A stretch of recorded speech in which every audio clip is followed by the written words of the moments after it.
الحمد للہ رب العالمین والصلاة والسلام علی سید الانبیاء والمرسلین اما بعد فاعوذ باللہ من الشیطان الرجیم بسم اللہ الرحمن الرحیم الصلاة والسلام علیک یا رسول اللہ وعلی آلک واصحابک یا حبیب اللہ الصلاة والسلام علیک یا نبی اللہ وعلی آلک واصحابک یا نور اللہ۔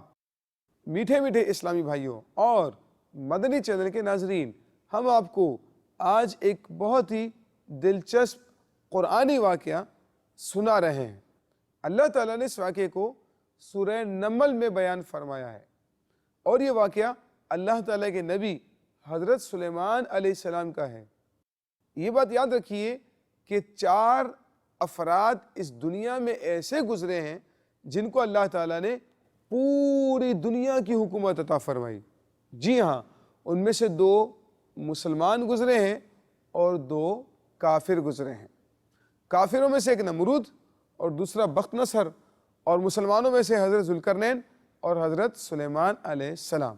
حضرت سلیمان علیہ السلام کو اللہ تعالیٰ نے پوری زمین پر حکومت عطا فرمائی، پوری دنیا پر آپ کی حکومت محیط تھی، انسانوں پر، جنات پر، چرند پرند پر، زمین پر، ہوا پر، فضا پر، یہ تمام چیزیں جو ہیں آپ کی تابع تھیں۔ اللہ تعالیٰ نے آپ کو پرندوں کی اور جانوروں کی بولیاں بھی سکھائی تھی۔ اور حضرت سلیمان علیہ السلام ایک بار کہیں سے گزر رہے تھے، تو جو ہدہد نامی پرندہ ہے نا، وہ آپ کا بڑا خدمت گزار تھا، آپ کی بڑی خدمت کیا کرتا تھا۔ چنانچہ وہ ہدہد نامی پرندہ جب بھی آپ کو پانی کی حاجت ہوتی نا، تو وہ اس مقام پر پہنچ کر وہ نشاندہی کیا کرتا تھا کہ پانی یہاں پر موجود ہے زمین میں۔ چنانچہ حضرت سلیمان علیہ السلام جنات کو حکم دیتے تو جنات وہاں کھدائی کر کے پانی نکالا کرتے تھے، اور حضرت سلیمان علیہ السلام اپنی ضرورت کو اس طرح سے پورا فرمایا کرتے تھے۔ ایک بار جب آپ کہیں سے گزر رہے تھے تو پانی کی ضرورت پڑی، آپ نے ہدہد کو تلاش کیا، ہدہد نہ ملا، تمام لوگوں نے تلاش کیا، ہدہد نہیں مل رہا ہے، اب کیا کریں جناب؟ آپ کافی ناراض ہوئے، حضرت سلیمان علیہ السلام کافی ناراض ہوئے۔ کافی دیر کے بعد جب ہدہد آیا نا، تو آپ نے فرمایا بھی تم کہاں تھے؟ اتنی تاخیر سے کیوں آئے ہو؟ میٹھے میٹھے اسلامی بھائیوں اور مدنی چینل کے ناظرین، ہدہد نے پتہ کیا جواب دیا؟ وہ ہدہد بڑا سمجھدار پرندہ تھا، اور یہ بھی میں آپ کو بتاؤں ضمناً کہ یہ جو ہدہد ہے نا، یہ انشاءاللہ جنت میں داخل ہوگا، کیونکہ اس کو اللہ تعالیٰ کے نبی حضرت سلیمان علیہ السلام کے ساتھ نسبت حاصل ہے، اور جسے بھی اللہ تعالیٰ کے نبیوں کے ساتھ نسبت ہو جائے، نیک بندوں کے ساتھ نسبت ہو جائے، وہ جنت میں چلا جاتا ہے۔ جیسے حضرت یونس علیہ السلام کی مچھلی جنت میں جائے گی، حضرت اسماعیل علیہ السلام کی جگہ جو مینڈا ذبح کیا گیا وہ بھی جنت میں جائے گا۔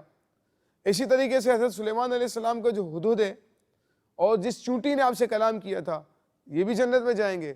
حضرت عزیر علیہ السلام کا جو گدھا تھا وہ بھی جنت میں جائے گا۔ اصحاب کہف کا جو کتا ہے وہ بھی جنت میں جائے گا۔ الغرض یہ کہ حضرت سلیمان علیہ السلام نے جب ہدہد کو نہ پایا، بڑے پریشان و ناراض ہوئے۔ کافی دیر سے جب ہدہد آیا تو آپ نے اس سے پوچھا کہ بھئی تم کہاں تھے؟ تو اس ہدہد نے پتہ کیا جواب دیا؟ اس ہدہد نے کہا کہ میں ملک سبا چلا گیا تھا، اڑتے اڑتے کافی دور نکل گیا تھا، اور میں نے ایک عجیب معاملہ، عجیب منظر دیکھا۔ آپ نے فرمایا کیا دیکھا ہے؟ اس نے کہا میں نے دیکھا کہ ایک عورت ہے، اور اس کا بہت بڑا ایک ملک ہے، بہت بڑی فوج ہے، بہت سارے لوگوں پر وہ حکومت کر رہی، اور اس کا ایک بہت بڑا تخت ہے، اس تخت پر بیٹھ کر وہ حکومت کرتی ہے، اس تخت پر وہ بیٹھا کرتی ہے۔ لیکن ایک عجیب بات یہ ہے کہ وہ ستاروں کی پوجا کرتی ہے، اور اس کی قوم بھی ساری کی ساری یہ شرک میں مبتلا ہے۔ حضرت سلیمان علیہ السلام نے جب یہ سنا تو آپ نے خط لکھا اس ملکہ بلقیس کے نام، خط لکھا، اور اس میں آپ نے لکھا کہ تم مسلمان ہو کر میرے پاس آ جاؤ، اسی میں تمہارے لیے خیر و عافیت اور بھلائی ہے۔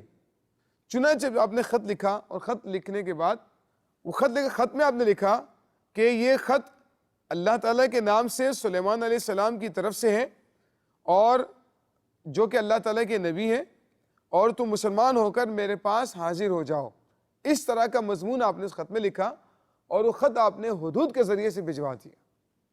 وہ ہدہد پرندہ آپ کا خط لے کر جاتا ہے، اور ملکہ بلقیس کے محل کی کھڑکی سے اس کی گود میں گرا دیتا ہے۔ ملکہ بلقیس نے جب خط پڑھا تو بڑی پریشان ہوئی، اپنے وزیروں کو، مشیروں کو، درباریوں کو جمع کیا اور مشورہ کرنے لگی کہ کیا کرنا چاہیے۔ چنانچہ اس کے مشیروں نے اس کو مشورہ دیا کہ ہمیں تو اس سے جنگ کرنی چاہیے۔ ملکہ بلقیس نے کہا کہ جنگ کرنا یہ حکمت نہیں، ہم ایسا کرتے ہیں کہ پہلے امتحان لے لیتے ہیں اور دیکھ لیتے ہیں کہ واقعی میں اللہ کے نبی ہیں یا پھر کوئی بادشاہ ہے جو ہمارے ملک کو چھیننا چاہتا ہے۔ ہم ایسا کرتے ہیں، کچھ تحفے تحائف اور مال و اسباب بھجوا دیتے ہیں، اور اگر اس نے قبول کر لیا تو وہ دنیاوی کوئی بادشاہ ہوگا، قبول نہیں کیا تو یقیناً اللہ تعالیٰ کے نبی ہوگا۔ چنانچہ اس نے 500 لونڈی، 500 غلام اور بہت سارا مال و اسباب جو ہے وہ تحفے کے طور پر بھجوا دیا۔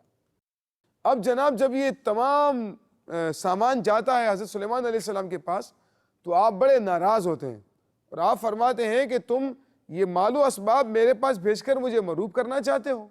میرے پاس جو اللہ تعالیٰ کا دیا ہوا ہے وہ اس سے کئی گنا بہتر ہے جو تم نے مجھے دیا ہے۔ میرا مطالبہ اور میرا حکم یہ ہے کہ تم سارے مسلمان ہو کر میرے پاس حاضر ہو جاؤ۔ چنانچہ وہ ملکہ بلقیس تک جب پیغام پہنچتا ہے، وہ اپنے لاؤ و لشکر کے ساتھ، اپنے درباریوں کے ساتھ آپ کی خدمت میں حاضر ہوتی ہے اور آپ کا کلمہ پڑھ کر آپ کے دین کے اندر داخل ہو جاتی ہے۔ اللہ تعالیٰ کی بارگاہ میں دعا ہے اللہ تعالیٰ اس قرآنی واقعے کو جو ہم نے سنا ہے، اس کی روشنی میں جو مدنی پھول ہمیں ملتے ہیں، ان کو سمجھنے کی توفیق عطا فرمائے، اور اللہ تعالیٰ اس کی روشنی میں ہمیں اپنے عقائد اور اعمال کی اصلاح کرنے کی توفیق عطا فرمائے۔ آمین بجاہ نبی الامین صلی اللہ تعالیٰ علیہ وآلہ وسلم۔ صلو علی الحبیب صلی اللہ تعالیٰ علی محمد صلی اللہ علیہ وسلم۔